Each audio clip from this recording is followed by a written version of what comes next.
It's human, it's normal. People do grow up, people do separate. I would not expect my children, if they were in a bad marriage, to stick on for the sake of being married and to have them compromise 50 years of their life because they've had 5 good years or made a wrong choice. And sometimes it's not the wrong choice, it is the right choice. My ex-husband was the right choice for me at that point in my life. At some point you either grow together or you grow apart. We grew apart. दूसरों के लिए करो, खुद का मत सोचो, बच्चों का सोचो, बुजुर्गों का सोचो, मदर लॉ का सोचो, इसका सोचो, उसका सोचो, खुद का कब सोचे हम?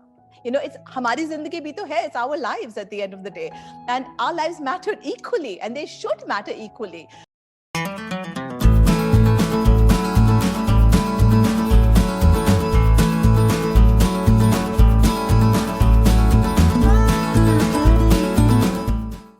What's the definition of an uber cool mom? Like, I don't know what you are going to come up with, but I have one name.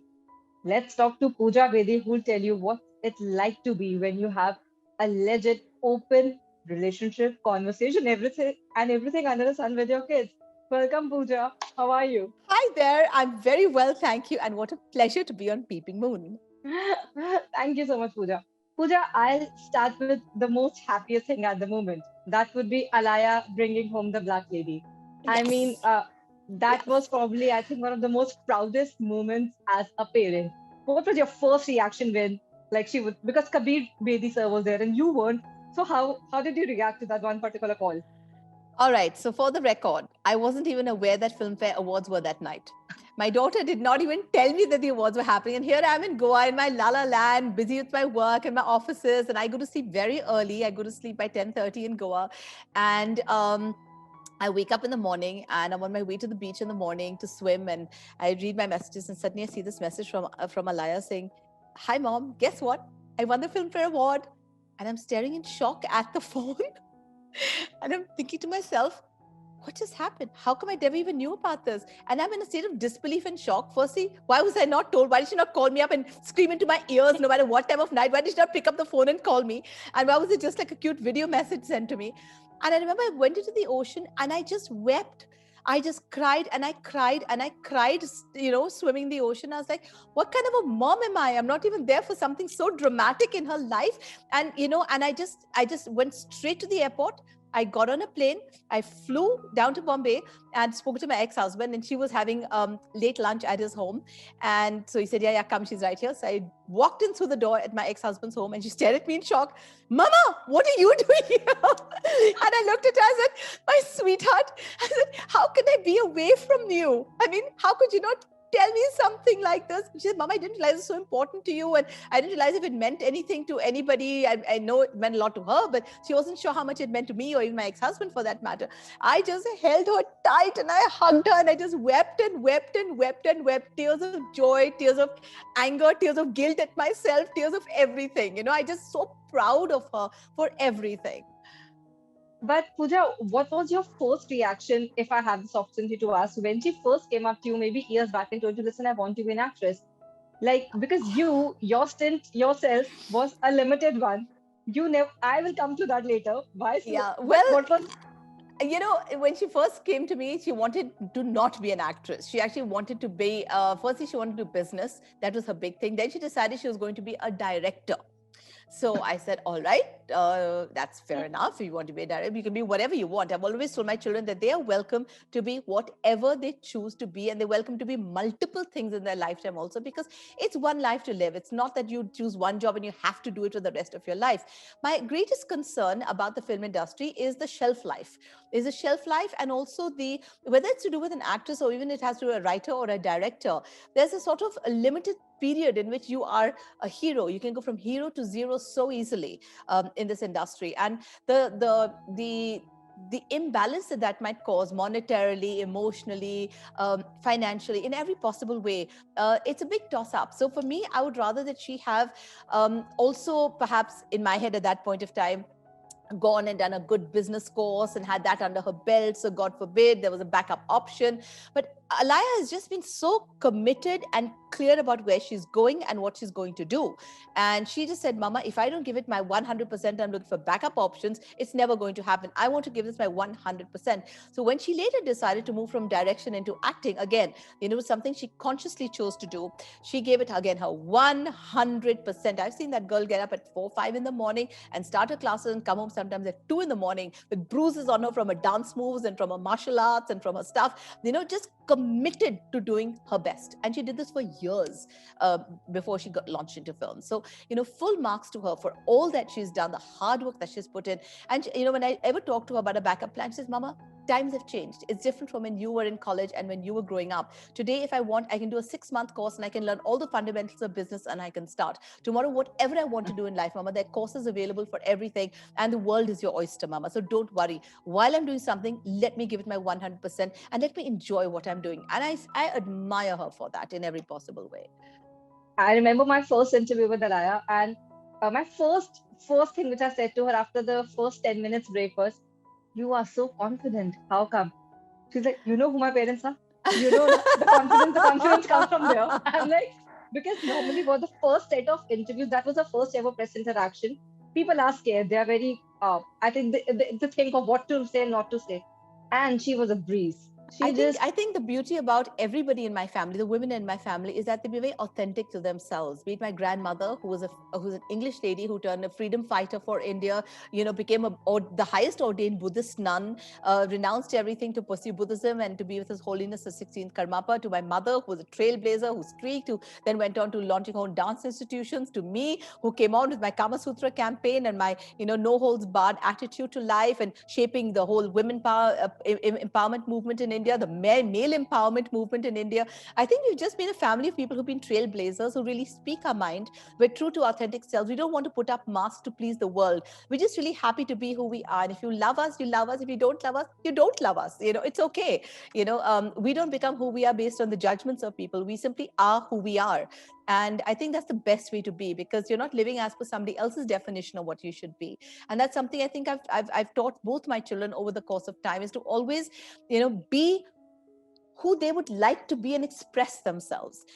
It's okay to be rejected. It's okay to have people turn around and tell you you're wrong. And you will be wrong so many times, because you know what? At the end of the day, we're human. We're bound to make mistakes. The important thing is to learn from our mistakes, to grow better because of our mistakes.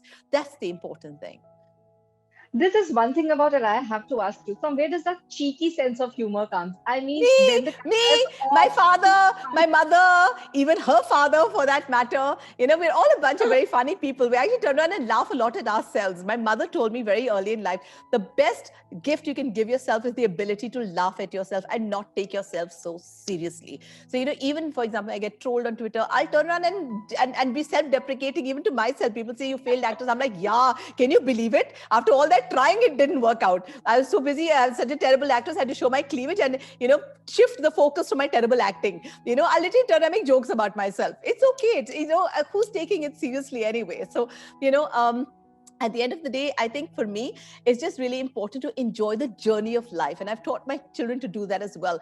Other people's attitudes and perspectives and judgments shouldn't shape you and put you down. Neither should they, be in a sense responsible for the only reason for you to be up. It's wonderful to be complimented. It's wonderful to have appreciation. It's wonderful because it all is a pat on your back and it takes you forward, and you should. It's wonderful to have reward at the end of the day. But it's equally important to realize that if people are saying something negative, learn from it. There's something there that needs to be bettered and learn from. Take it as constructive criticism, And of course, you're being trolled, just ignore the trollers or enjoy the trollers and join their brigade and make them so confused because you're laughing at yourself that they decide to stop trolling you. exactly. So I think the first lesson, or maybe the first way Alaya put it out was the role she picked for her first film. That was the last thing anyone would have thought a yeah, debutant is going to do it on screen. And you right. take home the Black Lady for the same. Yes, absolutely. Yeah, she's just gone from strength to strength. I mean, I believe in being guided by the universe personally. And I believe whatever comes to you comes for a reason and comes at a specific time and place in your life for whatever reason it does come. And you should value it and you should respect it and you should give your heart and soul to it. So yes, I think as far as Alaya's professional journey so far has been, it's been incredible. Good news was her film came out before the lockdown and it got to run its course in the theaters, which was fantastic. That was wonderful. In addition to that, then of course she went straight into lockdown lockdown. But then she decided to make constructive use of that period. And she said, Mama, I'm going to build my social media and get to know my fans better. Yeah. And she said, let me try and see if I can get to 1 million followers during lockdown. And she worked and worked and worked at her social media. She's put her heart and soul into her social media. And she's at 1 million followers today because she just worked so hard at it. Then came the lockdown being lifted. Then she won the Black Lady. And as soon as she won the Black Lady, again, they went to lockdown. Say, Mama, what is this? My film gets released, lockdown. I mean, the Black Lady goes to lockdown. So I think the nature is giving her the time for the next big trend. I'll take it that way. Absolutely. Well, she's having, again, a very focused time. She's working on her exercising. She's working on her social media. She's working on her classes. She's doing whatever she can to, again, keep growing from strength to strength. It's constant hard work. Pooja, allow me to ask, at the time when Alaya and Omar, your son, were going up, there was this image of yours which was put out in media as this fearless, outspoken woman at the end of the day. And unfortunately, I have to use this term. Society somehow just, how to say, cannot write an atypical mother. They want a very specific image of how a parent has to be. How did you deal with criticism at that point? Because you yourself were a celebrity. Well, a couple of things. One is the fact that when you get divorced, there are two aspects to this question. One is that when you're getting divorced, there's a certain societal attachment to the word divorcee. Okay, way back then, at the time that I got divorced, which is almost, I would say, 18 years ago, it was a massive deal to be divorced and to move forward. Shadi kaun karega tumse, bachcho ka socho, khud ka kyun soch rahe ho, and all those things go into the picture. And how will you find love again? Who will there? You're alone. You're divorced. You have baggage. Referring to my children as baggage. I was like, hello, they're my assets, not baggage. And there's a societal thing. And for me, it's also about the way I grew up. So I grew up in a divorced family. So I grew up knowing fully well that yes, you do find love again and again and again. My father's been married 4 times now. And also to see that it's the way you handle something that defines you and your quality of life. So, my parents took their lives from strength to strength and never let it interfere with our lives. We were always included in their lives. We had love and affection from both parents. I had 2 ends of the coin, my mother being in India, my father being abroad. I had a very balanced upbringing. Whoever my father or mother got involved with, it became people that added to our lives. There were more people to love, more people to be loved by. That's the way we were taught to see, a stepmother coming in or, people coming to our lives, that there were more people to love. And that was the headspace we grew up with. So it wasn't like, oh, they come to take our place or take my parents' affection away. The whole positioning was very different for us. So the same with Alaya and Omar. It was very important for me to make them secure, make them stable, and to make them understand it's human, it's normal. People do grow up, people do separate. I would not expect my children, if they were in a bad marriage, to stick on for the sake of being married and to have them compromise 50 years of their life because they've had 5 good years or made a wrong choice. And sometimes it's not the wrong choice, it is the right choice. My ex-husband was the right choice for me at that point in my life. At some point you either grow together or you grow apart. We grew apart. It made no sense for us to continue our journeys together, right? It doesn't mean he's a bad person or I'm a bad person. We're both wonderful people. It's just our lives diverged, right? And that's why I love and respect him today, and vice versa. It's today why he and his wife and his baby with Lila can all come over home, and me, my fiance, and our kids, Alaya and Omar, can all be together, and we can all be celebrating and having fun together. It's because the headspace is different. It's how you choose to take it, how you choose to shape your life, right? So that's one very important aspect, I think, which needs to be considered. When it comes to divorce, when it comes to relationships, and and all of that, so I think for Alaya and Omar, the whole positioning also of modern mom. I think I did a show called My Exchange. I'm sure a lot of people I remember. I have seen. Okay, so it's typical Sony Entertainment family TV programming, where this rich girl, single mother from this household, goes into this very small house with no servants, and this sweet, innocent, middle class woman comes into this big fancy house filled with Hussein paintings and stuff, and literally like every food you can order, from a dosas to your pancakes, everything is available for you. Everything is meticulous. Tables are laid beautifully, with nice forks, spoons. Everything is perfect. And how she reacts to that space. And I think in their head they were doing this whole middle class woman versus modern mother, and the trials of the simple mom versus whatever. So I went into this home, and I suddenly saw that a child, for example, was being, I mean, God bless his soul, he passed away. I'm so sorry about that. He's a very, very sweet child. But, he was basically being given laddus and chocolate milk for breakfast. And you're supposed to do what the mother does for 4 days. And I was like, listen, I really can't do this after day 2. Can I please put something nutritious in the child's mouth? And the father like, wo to kuch nahi khayega. And I was like, if you make it nicely, he'll eat. And I remember making a cheese omelette for the boy and he walloped it. And the father was like, he ate it? And I'm like, yes. And then the whole storyline that played out when, I was sitting and scrubbing all the dishes because there were kidas coming out of things and I was just scrubbing and cleaning and they didn't expect me to be scrubbing and cleaning and doing all of that, scrubbing his toys. His shirt buttons were broken. I was stitching back the shirt buttons. They kind of stared at me. Then I was busy cooking and they were like, you know how to cook? And I was like, yes, I cook every cuisine. You want me to cook continental, Mexican, Italian, Thai, Chinese, Indian, Mughlai, desserts, eggless desserts? I do them all, So he stared at me in shock. That was not the screenplay they were looking at. They were looking at me saying, oh, main kaise pakao? They refused to, I was supposed to follow her routine. So it was like, get up in the morning at 7 a.m. and do the puja. And I was like, give me a clock so I can wake up. No. They wanted the screenplay of, oh, she wakes up in the morning and says, oh, I forgot to do the puja. They wanted that drama. Somehow my body clock is to wake up, is to do the puja, is to do the aarti, prepare the food, put everything in place. I wasn't working out as per their screenplay. And then this woman goes there and she was so mean to my kids. She made them cry. She created chaos in that household. She made people sit on the ground and eat, it was just like, when you have facilities, enjoy them. You can better someone's life, And so I think whoever watched that episode suddenly saw me in a totally different light because they saw me as somebody, who could stitch, who could sew, who could cook, who was cleaning, who was taking care of things and perfectly able. So the storyline of that modern woman being the vamp and the traditional bahu being the heroine sort of just fell apart, And I think that's essentially how I've lived my life, that this is me. If there was something to, to scream and shout about, I would have screamed and shouted about it, but it's just how I choose to see myself and see my life ahead. I'm not playing to stereotypes. I'm not here to fit into conventions or fit into other people's brackets of how I should be or how I will then belong. I'm not here to belong. I'm here to be. There's a big difference in the two. And the one thing which I really loved was this is beautiful quote you gave out somewhere when Mane proposed you and Alaya and Omar were the first people, apparently, as per you, that who were like encouraging you that go ahead, take the leap of faith.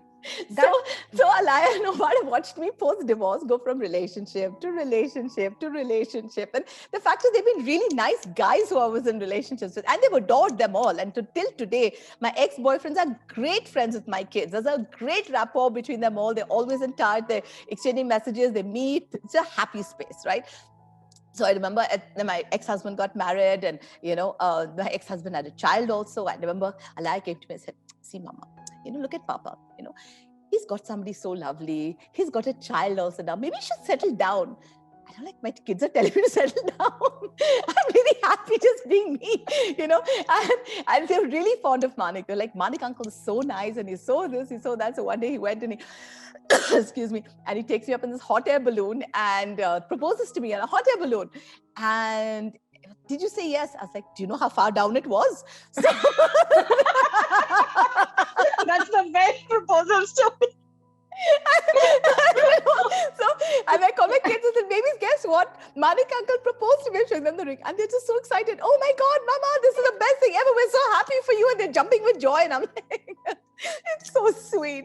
It's so sweet, and it's how you condition them. It's how, people should grow from strength to strength. People should be in good relationships. It's me time that matters. It's yourself that matters. Your own happiness matters too. And all of us women in India have been so taught to दूसरे का सोचो, खुद का मत सोचो, दूसरों के लिए करो, खुद का मत सोचो, बच्चों का सोचो, बुजुर्गों का सोचो, मदर लॉ का सोचो, इसका सोचो, उसका सोचो, खुद का कब सोचे हम?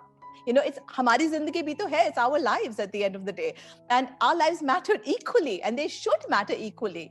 Everyone's lives are important. Everyone's journey is important, and everyone's happiness is important. And I think it's very important for women today to invest back into themselves. Even, personally, the self-care, self-love, self-respect, these things are very important qualities that we've long been told are selfish. It's not selfish, and we must focus on us as well. And I love the fact that you gave a very simple line just now that how does it stop you from being you just because you're a mother? that doesn't, Absolutely. that's not the That's end of that's the one road. journey. You can be a businesswoman, you can be a mother, you can be a sister, you can be a daughter, you can be an aunt, you can be an uncle, you can be all these things. These are just different avatars you have in your life. Even professionally, I've got like 10 avatars going on. I'm a columnist, I'm a talk show host, I'm a business entrepreneur, I'm a I'm a motivational coach. There's so many things going on in my personal life, so many things going on in my professional life, but none of these define me. They're just various aspects of me. It's the story of the elephant with those blind men, and the blind men touch the elephant and say, touches the tail of the elephant and says, oh my God, it's a rope. Somebody touches the trunk and says, no, no, it's a snake. Somebody touches the leg of the elephant and says, no, no, it's a tree. Somebody touches the side of the elephant and says, no, it's a wall. It's an elephant. You can see what you want to see, and you can decide what you want to see of that elephant and determine what you think it is. But the elephant is the elephant. So I'm the elephant. People can see different versions of me and say, she's this or she's that, and she's this or she's a great single mother, she's a great entrepreneur, she's this or she's a bad person or she's an immoral person. Those are your assessments of me. I am the elephant. It's as simple as that. So did it ever happen in your life? Because at the end of the day, we all are humans. That sometimes ever somebody's comment or criticism really did pierce your heart.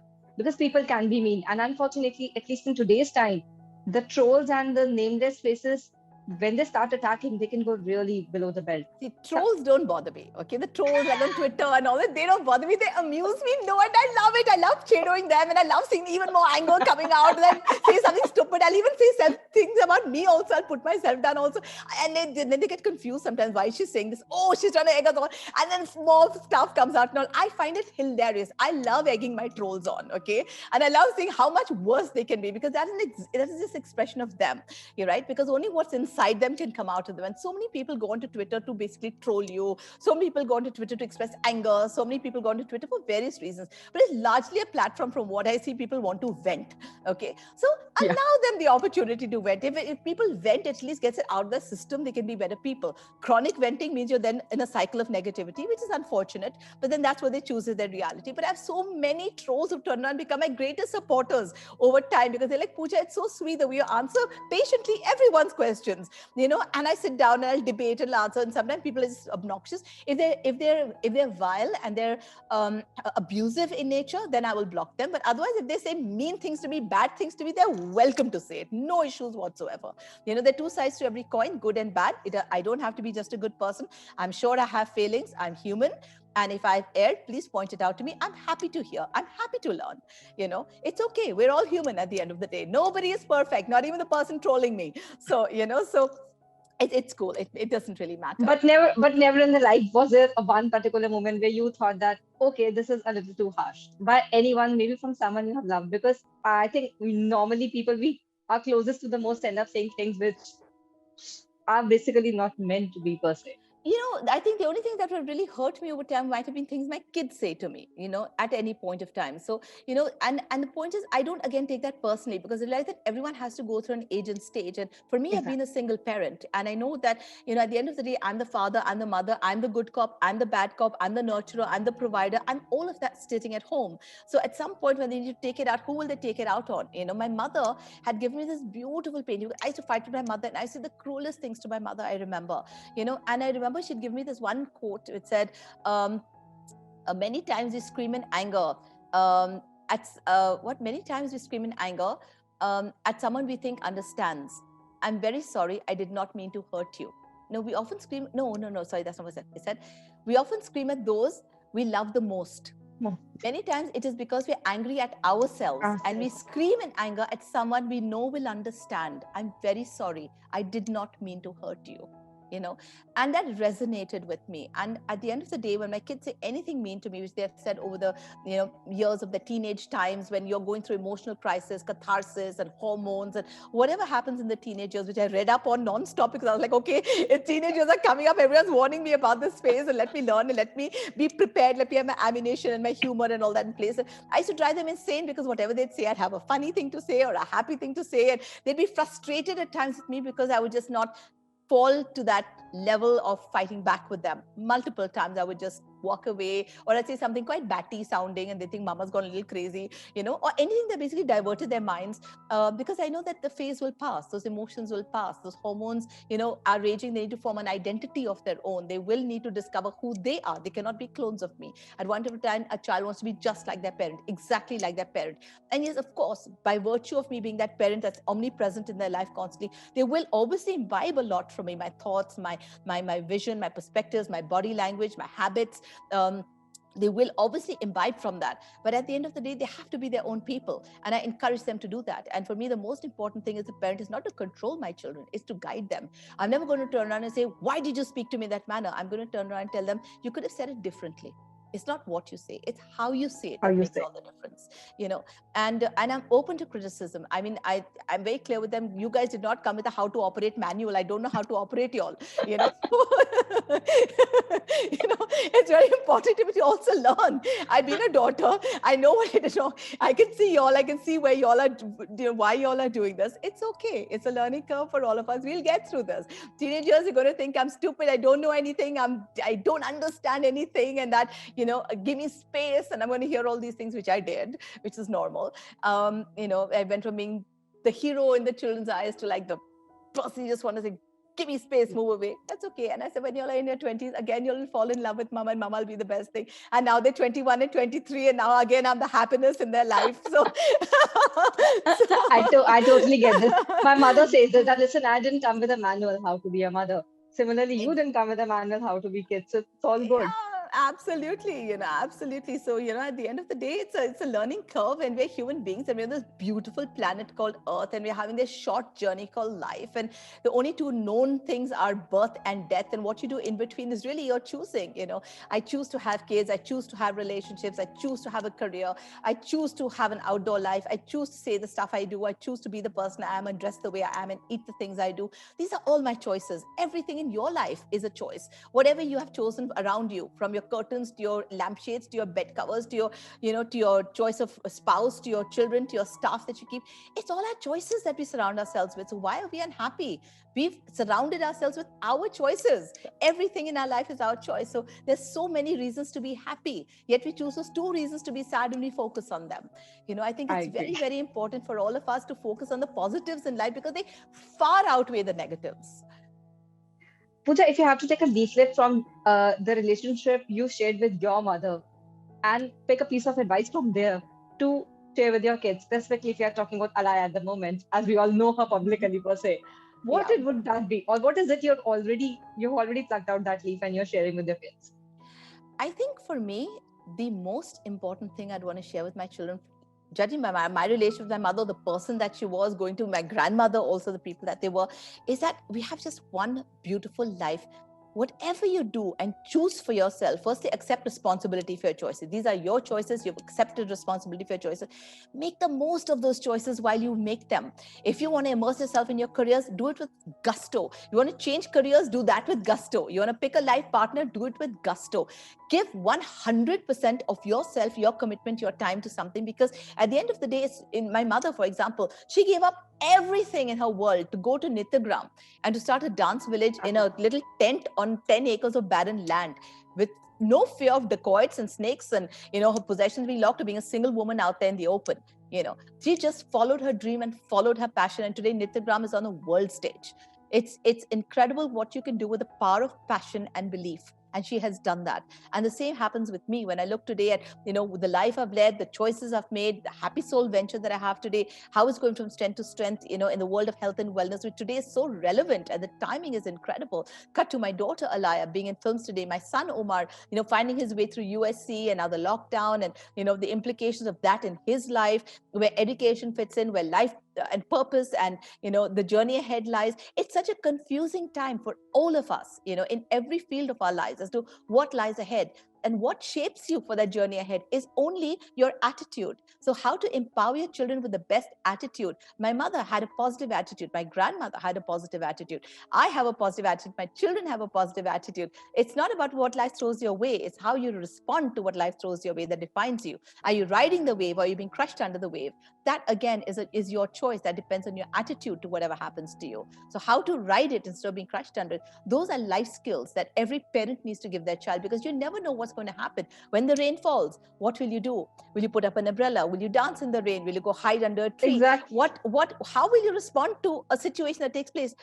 People react differently to the same situation. It could be divorce. Some people think as the death of something, the end of their world, and some people see it as rising, like a phoenix from the ashes of a bad relationship to finding something better, that awaits them. So it's all up here in your head. Martina Navratilova said, the game of life, when she was asked how she keeps her game so strong at the age of 40, how she's so fit and, agile on the court. And she said, the ball doesn't know how old I am. And she said, the game of life is not played on a tennis court, is not played in our homes, is not played in our offices. The game of life is played in 6 inches between your ears.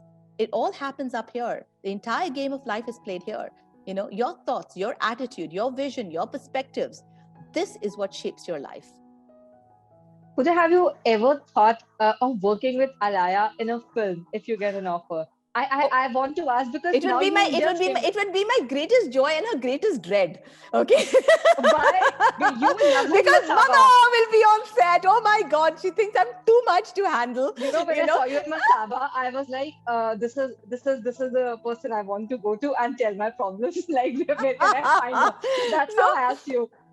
so basically I have this thing that one day we'll be sort of doing this series like the Kardashians. Okay, there'll be my father with his whole life story happening. There'll be me with my dramas that keep unfolding. There'll be Alaya Sweetly, the good girl, with her stuff going on.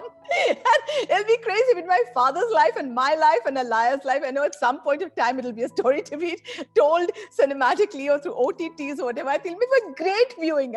But I think Alaya would just dread the thought of all of that. I can very She's well a imagine sweet at your child. suggestion. I can imagine you were part of Masaba. Masaba's almost real life story. I think we can very soon have what is going on in the Bedi household. Yeah, that would be fun. Yeah, that Yeah. would be fun. Well, my dad's come out with a book called Stories I Must Tell. So these will be multiple stories that must be told, Pooja, And each of us are characters. If you look at all of us in our family, my father with his life story, which you will read about in his book, Stories I Must Tell, cut to his 4 marriages, cut to me, cut to my life, my dramas, and Alaya sweetly coming to the picture with her talent and her enthusiasm and her mindset and her goodness and her innocence. And, Pooja, can I it's so interrupt? sweet. Alaya किस पे गई है? This sweet docile child of yours is on whom? It's gonna do. Well, it's definitely me. I'm so sweet. I'm so innocent. I I'm haven't a laughed in good an girl. interview. I'm actually a good girl. I may be immoral by a lot of standards, but I'm a good girl, I mean, I do things with passion, conviction, and goodness. I don't hurt people. Whatever I do it with best intent, which is why me and my ex-husband are best friends. Me and all my ex-boyfriends are best friends for that matter. Is because I never let anything go bad. I give due love and due respect wherever it's due. I think it's And very I important to don't believe thank in the people. morality campus. I genuinely don't believe we You may should. not, but there are so many people who do, I and that's mean, okay. that is right. That's okay too. That's okay too. Just be kind. I think that's more than enough this world can do with. Just have some All kindness. right. We will So all sail true. through. So true. Absolutely. Pooja, you compiled a book on your mom, Pratima Bedi. Time Pass it was called. What if Yes. one day Alaya comes up to you and decides to compile a book on your life? Like, what are the things which you this expression? What is this one thing you're dreading is going to be in there? You're like, oh no. Well, she thinks I dance like crazy frog. She thinks I'm just over the top. She thinks I'm too much to handle. She thinks I'm a little bizarre. She thinks She has a she, title in mind, just in case. well, let me just say this, that, when my mom's book was being published, it was not me speaking about her life. It was my mother speaking about her own life. These were Yeah, journals she had compiled since the compile. 1960s that she had been writing. So they were a culmination of her journeys, which I edited and put together. And it was released as a book called Time Pass, which, by the way, Balaji has brought the rights for, and we'll be making a series on her life. So Balaji has Wow. just basically taken the options for the book, and they're working forward with that. So soon there will be something coming up about my mom's life cinematically as well. So I'm very excited about that, and I'll be working with them, giving them ideas, giving them stories, giving them anecdotes, and helping the whole story move forward. As far as my life goes, I'm just happy to have lived it. I don't need to tell people. And also now, today's day and age, you have social media that's pretty much captured it all. I don't think there's any need for a story to be told and what was hidden and what was unknown, because from the time I've been a kid, everything has been like out there in the press, like fodder. So I And you think have been a press favorite child. I have to give it. I think when I can read about you, there are stories and stories and stories. I've been a In, media baby for sure. I've been a mega media baby. My professional accomplishments are this much. My press has been this much. we have So the title, Media Baby. We have the media title, baby, happy media baby, Baby. But trolled media baby. oh That God, happened. Pooja, you're really teaching me thing or two how to laugh on oneself. This is really really good. But on a lighter note, Pooja, before we call it today, what is about the motherhood which is something which is very personal to you, something which means which if you have to encapsulate because you have, as you said, you spoke the world about your kids and the way your life has been. But for Pooja Bedi as a mother, what is motherhood if I ask? You know, when you hear mothers saying, "Oh, it's the most indescribable emotion," it's so true. It's that feeling when you wake up and you look at your child. It's when they're small, for example. And you just look at them and you hold them, or you're breastfeeding them. It's an inexplicable bond that just, it's like there's you and the baby, and there's the God in the universe surrounding you at every single moment of that experience. And as you grow bigger, as you watch them unfold, as you see their innocence, as you start teaching them how to hold or how to move or how to walk and how to eat, and all those things, it's this outpouring of love. And also the thing is, we're very mindful. I've been a very mindful parent, so in sense of really enjoying every moment with my kids. I've enjoyed teaching them, learning with them, dancing with them. We're a very fun mom. So in the sense, we're pillow fights, we go swimming together, we do ATVing together, being a sporty mom with them. So it's not just being a mother who feeds them and puts them into school and makes them do their tuitions and do all of that. No, I love the tuitions for the tuition teachers. I've left the school for the teachers for the school. And I've really focused on being a mother to them and guiding them. And so for me, the underlying emotion when I look at them is just of incredible love and awe and wonder when I look at them, because I see them sitting and they're laughing with each other and they're saying something to each other, and I'm just looking at them saying, I can't believe that I produced these two huge human beings. They're so Oh, big and they're so awesome. And they're so good. They're good children, and they're just so pure and loving and kind and emotional. And when you see, for example, our nanny's been with us like 23 years now, right?